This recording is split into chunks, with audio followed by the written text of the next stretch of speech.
طابت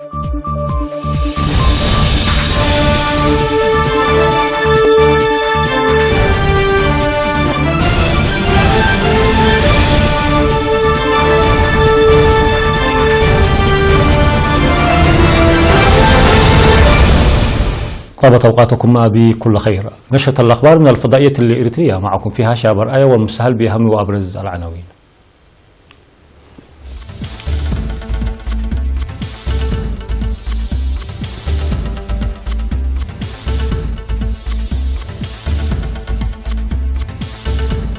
مجلس الأوسط يلتقي السكان.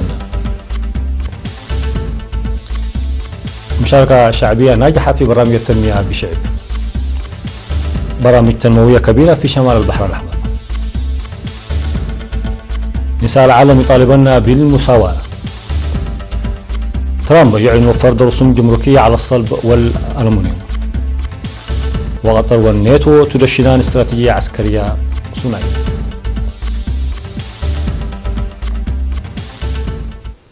مرحبا بكم. قال رئيس مجلس الإقليم الأوسط السيد أبراهام سمري إن اللقاءات التي جرت من 8 وحتى 25 من فبراير الماضي مع المواطنين ساعدت للتعرف على المصاعب وإيجاد الحلول لها. وأوضح في مقابلة مع وكالة إيرنا للأنباء أن المجلس يقوم عبر الجانب للاقتصاد والتنمية والخدمات الاجتماعية والثقافة والعادات والقانون والنظام، يقوم بإجراء دراسات للرد على القضايا التي يسأل عنها المواطنون عبر لقاء الجهات المختصة، حيث يتم تنفيذ أنشطة بناءة للإلفاء بالمتطلبات الأساسية.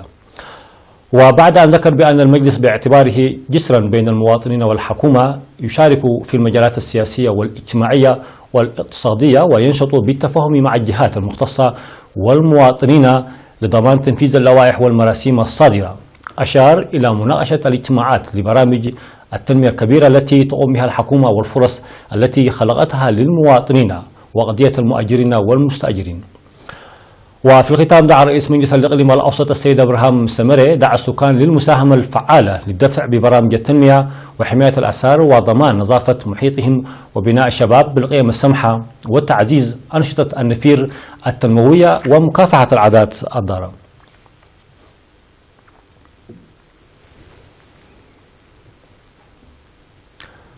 أوضح في اللقاء الذي عقد مع ممثلي المواطنين بأن البرامج التنموية المنفذة في إقليم شمال البحر الأحمر هذا العام هي نتاج مشاركة المواطنين والنشطة والفعالة. وأشار السكرتير الجبهة الشعبية للديمقراطية والعدالة في الإقليم السيد علي جابر إلى أن أنشطة النفير المنتظمة في الإقليم تركز على حفظ المياه والتربة بالإضافة إلى مساعدة أسر الشهداء والمحتاجين، مما تحقق في هذا الجانب نتائج جيدة، داعيا إلى العمل بالروح العالية لضمان استمراريتها. وفي الختام قال السيد علي جابر إن العمل المنسق الذي شوهد في عملية إعادة توزيع الأراضي الزراعية وتجميع القرى وتنمية صندوق أمانة الشهداء وضمان الصحة البيئية وغيرها من البرامج يذكر كمثال جيد، مذكرا المواطنين لتعزيز دورهم من أجل إنجاح الخطط الموضوعة.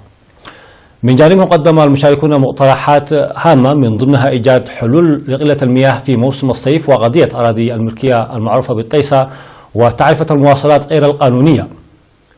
في غضون ذلك أوضح مراسل وكالة الأنباء الإريترية إيرنا بأن سكان ضاحية جيلا في مديرية عد قيح ينظمون نفيرا لبناء حفير لسقي المواشي ومكافحة التصحر. وقد أنجز حتى الآن بناء 19 من الحواجز المائية و87 كيلومترا من المدرجات، كما أنجزت أعمال التمهيد في الأراضي الزراعية. وطام السكان بصيانة طريق كان يعيق حركة المركبات ويؤدي إلى منطقة ساناكا بطول 5 كيلومتر، حيث علم عن بناء حفير في منطقة فلحة لسقي المواشي. وتبعد ضاحية جيلا 7 كيلومترات من الناحية الجنوبية من مدينة عد قيح وتضم 8 قرى. أعلن مسؤول مركز الرعاية الصحية السيد قرماي باينوساي عن جهود توسيع خدمات الولادة في المركز الصحي إلى جانب الخدمات الصحية المنتظمة. وبعد أن ذكر الجهود الجارية لتشجيع الحوامل على الولادة في المركز الصحي للحد من وفيات الأمهات والأطفال، أشار إلى تنفيذ أنشطة بناءة لخفض الأمراض بالتعاون مع السكان، والتي تمثلت نتائجها في خفض مرض الملاريا بنسبة 78%. وقد أوضح السيد قرماي باينوساي وصول تطعيم الأطفال دون السن 5 إلى 80% واتخاذ المبادرات لإصحاح البيئة. وتوجد في مديرية أورونا 5 عيادات ومركز صحي.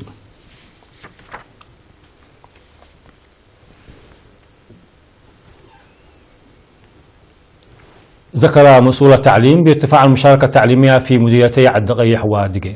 وأوضح التقييم الذي جرى في عدقيح أن نسبة النجاح في الامتحانات نصف السنوية التي شارك فيها أكثر من 15,000 طالب بلغت أكثر من 86%. وقال مسؤول التعليم في المديرية الأستاذ عمر الدين محمد إن مشاركة الطالبات بلغت 47%، داعيا لتعزيز دور أولياء الأمور والمعلمين لتقوية مشاركة الإناث في العملية التعليمية. وفي تقييم مماثل جرى في مديرية دقي تم التوضيح بارتفاع مشاركة الطالبات بنسبة 14% في العام الدراسي الحالي، حيث أشار مسؤول التعليم في المديرية الأستاذ عمر عبد الله إلى أن هذه النسبة تعتبر قليلة مقارنة مع تعداد السكان. وذكر بوجود أكثر من 31 نقطة لتعليم الكبار يدرس فيها 110 مواطن.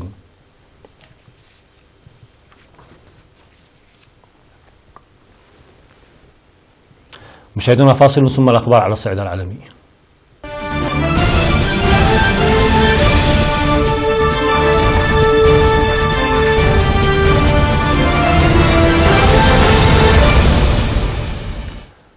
باحتفالات ملؤها البهجة واحتجاجات قادمة، خرجت نساء في تجمعات كبيرة وصغيرة في أنحاء متفرقة من العالم يوم أمس الخميس للاحتفال باليوم الدولي للمرأة والدعوة إلى المساواة بين الجنسين.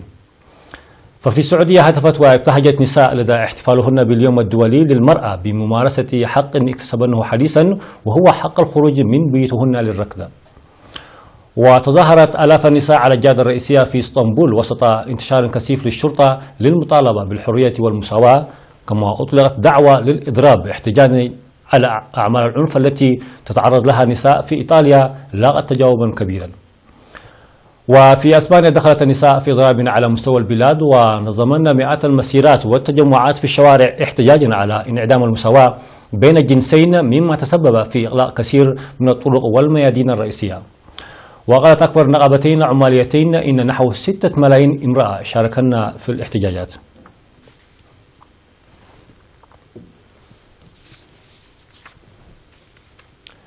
مضى الرئيس الأمريكي دونالد ترامب قدما في فرض رسوم جمركية بنسبة 25% على واردات الصلب و10% على واردات الألمنيوم، لكنه استثنى كندا والمكسيك متراجعا بذلك عن تعهدات سابقة بأن الرسوم ستفرض على كل الدول. وواصفا إغراقا للصلب والألمنيوم في الولايات المتحدة بأنه اعتداء، أبلغ ترامب مؤتمرا صحفيا إن النتيجة الأفضل هي أن تنتقل الشركات إلى أمريكا، وأصر على أن الإنتاج المحلي ضروري لاعتبارات الأمن القومي. وعبرت الصين عن معارضتها الشديدة للرسوم الأمريكية، منددة بهجوم على النظام التجاري المتعدد الأطراف، بينما اعتبر اليابان أن الرسوم التي فرضتها الولايات المتحدة على استيراد الصلب والألمنيوم مؤسفة، قائلا إن هذا الإجراء يمكن أن يكون له تأثير خطير على العلاقات الاقتصادية بين طوكيو وواشنطن. وقبل ذلك كان الوزير البريطاني للتجارة الدولية ليام فوكس قد انتقد قرار الولايات المتحدة فرض رسوم على واردات الصلب والألمنيوم.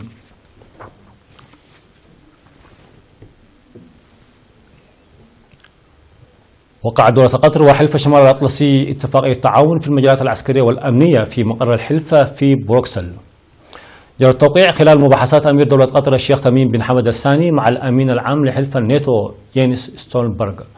وقال أمير قطر إن حلف شمال الأطلسي وقطر يدشنان استراتيجية عسكرية ثنائية لترسيخ الأمن والسلم في المنطقة.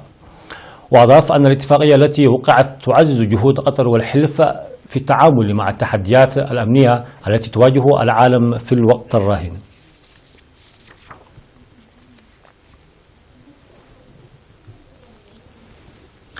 وفي النوع الأخير قال علماء بريطانيون إنهم توصلوا إلى طريقة لجعل شاشات الهواتف التي تعمل باللمس أقل تكلفة وغير قابلة للكسر مع تحسين قدرتها التفاعلية مع اللمس.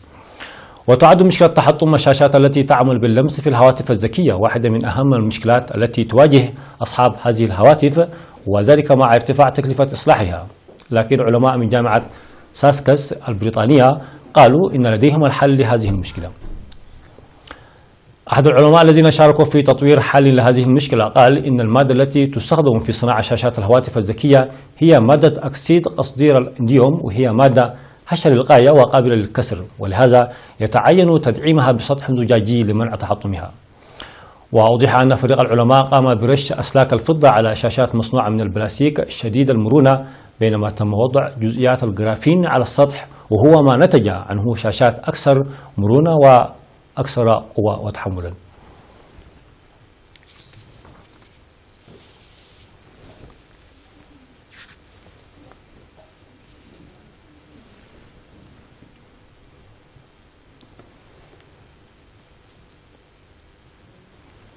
نهاية النشرة، شكرا لكم على حسن المتابعة.